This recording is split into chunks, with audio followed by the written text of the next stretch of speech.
Now I'm noticing that we still have our explore variations and we haven't used those. So very quickly, let's go back and use what we've learned to implement them into our explore music. Now what I want for these variations is I just want them to play every now and then in between our other tracks. So we'll select our random continuous container, a new group, and now we're going to use a group inside that continuous group, so not at the top level hierarchy. And here we want this to be a random step. So it will select randomly from one of these two variations and then leave the loop and just come back to it now and then. Over here we have wait. Let's change this to 25%. So that it's selected less often. This is just a probability of how frequently this random continuous container will select this random step container as opposed to one of these other tracks. So now it will select this random step container every now and then instead of one of these 4 tracks. And if we give these a quick listen,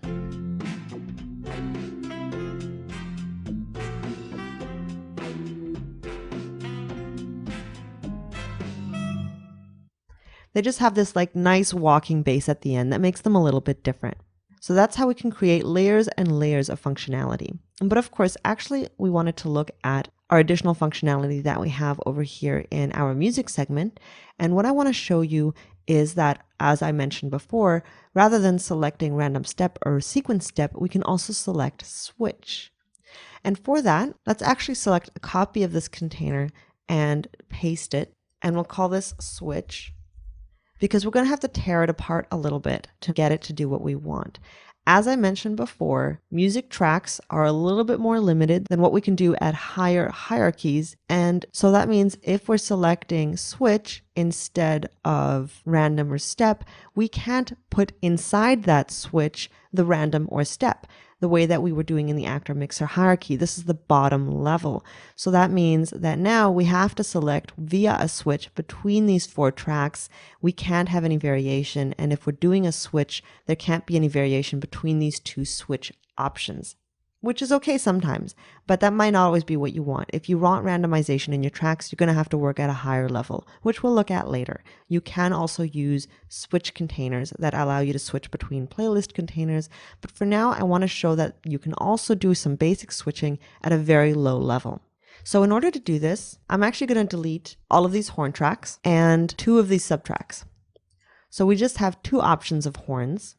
And the piano is fine the way it is. We're not going to be switching the piano, but we're also going to be switching the drums. So let's select the drums. We'll change this to a switch container and we will add a subtrack here. And now we're ready to create some switch functionality inside of our tension music. So let's say that you're sneaking and there's enemies around, but if they spot you, then it changes to something even more dramatic.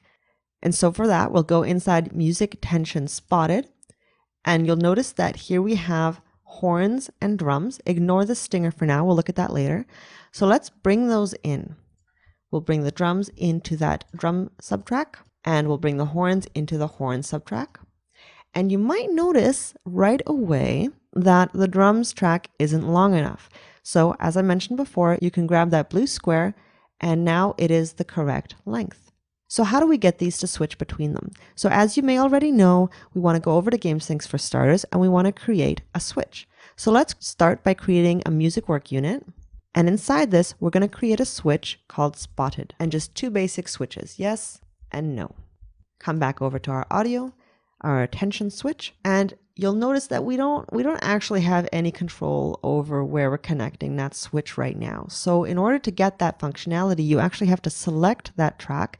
And now things are a little bit different on the track level. We can select a switch group and a default switch. So as we did before, we'll just go over here, select spotted. We'll make no our default. And then we need to connect these tracks with their respective switches. So just right click on the track and go down to association, no. And then that new one that we brought in, we'll notice the name is tension spotted. We can associate this with yes, we have been spotted. And you can see that those names of the switches, they show up right up here in the top left-hand corner of the track. We'll do the same thing for horns. If you right click right now, you'll notice that we don't have an association selection yet. That's because every track can be associated with a different switch. So we'll have to manually set this as well. Once again, selecting music and no as our default. And then we can also associate the horns track right away. No and yes. So let's see what this sounds like. Make sure to select that top level container so that we can loop it. Pin it in case you plan to be moving around. Make sure that spotted is at no, and let's hit play.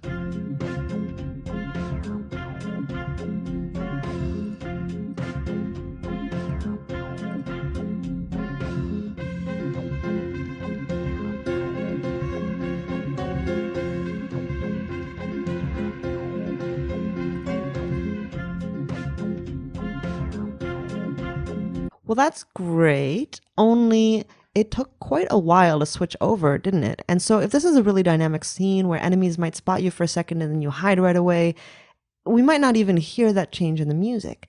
So we can change that. We can actually customize our transitions. And of course, you'll want for that the transitions tab. But warning here, I've selected the music playlist container here right now, and this will let you select between your music segments, but of course we don't want that. We want to control the transition between our music tracks. And if I select my music segment, there's no transition tab. So how do you find that? Once again, we have to select that specific track because we can only really control the transitions between these switch tracks. So now we have our transitions tab.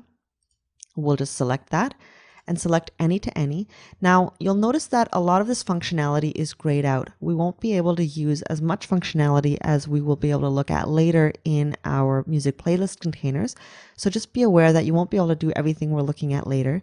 Here, all you can really do is you can work with your any to any transition, and you can select your exit source at. And this is exit cue by default, and that's why it's taking so long. So we can change this to the next beat, the next bar. Really, we have a number of different things. We can even select a custom cue, but we're not going to do that. We're going to select next beat, and we're going to create a little bit of a crossfade. So for that, we'll want a fade in and a fade out. We can edit these. We'll make it say 0.2 seconds long, and we'll create an offset that will allow us to have a little bit of that crossfade. And we'll come down here, we'll edit this one as well. Also 0.2 seconds. And for the exit, we're going to need a negative offset, and that will create that crossfade for us. So now we have this set up a little bit more quickly. Let's give it another listen.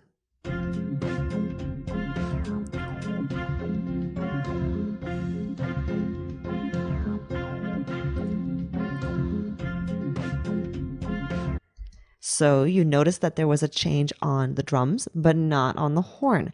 Once again, everything is separate. Every single switch track is doing its own thing, so you have to create these transitions separately. So once again, we'll select next beat, or maybe for this one, let's select next bar. If it's a little more interesting that way, it sounds a little bit more streamlined. We might not even need a fade out and a fade in because it's happening on the downbeat. So we have a different transition for the horns than the drums. Let's give that a listen.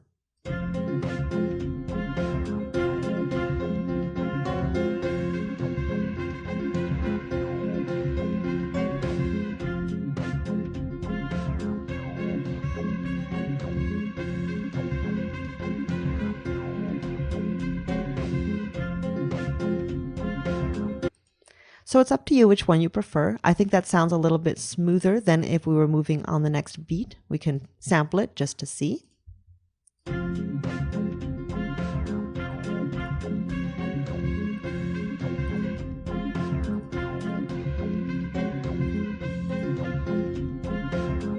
So if those horns had exactly the same kind of sound quality, that might work, but you might have heard that the horn in the more intense segment, it's pulled back a little bit, it's going through some kind of futs, and it's got a verb on it. So it sounds a little different, and it's weird to switch back and forth between those really quickly, so let's leave it at next bar. So as you can see, there are some limitations when you're doing this kind of functionality inside music tracks, but really it's wonderful that we can do any kind of switching inside music tracks at all. We have quite a bit of control at this level, and you may find that it's very useful for certain types of music implementation, just to make everything a little bit more dynamic, a little bit more interesting. And we'll look at some higher control types of switching and dynamics later in this module.